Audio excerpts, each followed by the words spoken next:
Hello viewers, ఇవాళ మనం ఒక పెద్ద గ్లోబల్ క్రైసిస్ చూస్తున్నాం. ఇన్ అ మ్యాసివ్ డెవలప్మెంట్, ప్రపంచాన్నంతా కదిపేసిన ఒక మ్యాసివ్ డెవలప్మెంట్ ఏంటంటే Iran supreme leader Ayatollah Ali Khamenei is no more. Joint US Israel air strikes లో ఆయన మరణించినట్లు ఇరాన్ ఆఫీషియల్ గా కన్ఫర్మ్ చేసింది. ఈ న్యూస్ బయటికి రాగానే ఇండియా మొత్తం ఫ్రమ్ కశ్మీర్ టు కన్యాకుమారి భారీ ఎత్తున ప్రొటెస్టులు స్టార్ట్ అయ్యాయి.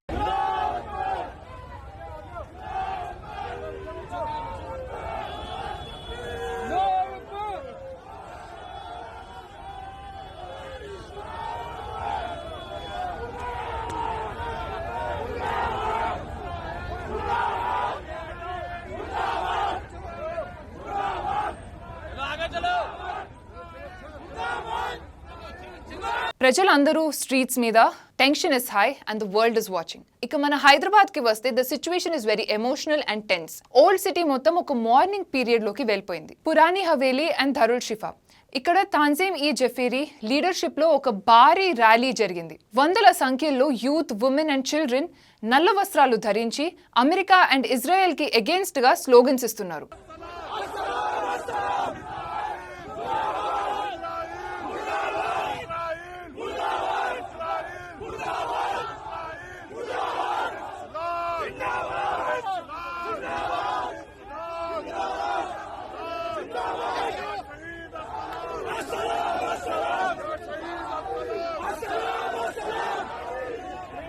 ఇరాన్ కాన్సులేట్ దగ్గర ఫ్లాగ్ ని హాఫ్ మాస్ట్ కి దించారు as a mark of respect. Hyderabad MP Asaduddin Owaisi గారు ఈ అటాక్ ని చాలా స్ట్రాంగ్ గా కండెమ్ చేశారు. ఆయన ఏమన్నారంటే ఇరాన్ సుప్రీం లీడర్ అసాసినేషన్ అనేది purely immoral and unlawful act. Trump and Netanyahu కలిసి మిడిల్ ఈస్ట్ ని నరకం చేస్తున్నారు. ఇంత జరుగుతున్నా మన ఇండియన్ గవర్నమెంట్ ఎందుకు సైలెంట్ గా ఉంది?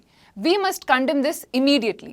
ఓవైసీ గారు వార్నింగ్ కూడా ఇచ్చారు. ఈ వార్ వల్ల మన 10 million Indian workers in Gulf చాలా ఇబ్బంది పడతారు అని.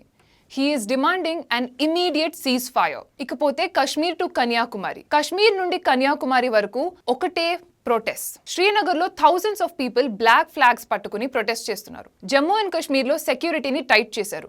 ఇంటర్నెట్ ని కూడా రెస్ట్రిక్టెడ్ మోడ్ లో పెట్టారు. ఢిల్లీ జంతర్ మంతర్ దగ్గర కూడా హెవీ ప్రొటెస్ట్ జరుగుతున్నాయి. షియా కమ్యూనిటీ లీడర్స్ ఈ స్ట్రైక్ ని ఒక కావర్డ్లీ యాక్ట్ గా చూస్తున్నారు. దీని వల్ల గ్లోబల్ ఆయిల్ ప్రైసెస్ పెరుగుతున్నాయి అండ్ మన ఇండియన్ డయాస్పోరా మీద ఎఫెక్ట్ ఉంటుంది అని ఎక్స్పర్ట్స్ భయపడుతున్నారు.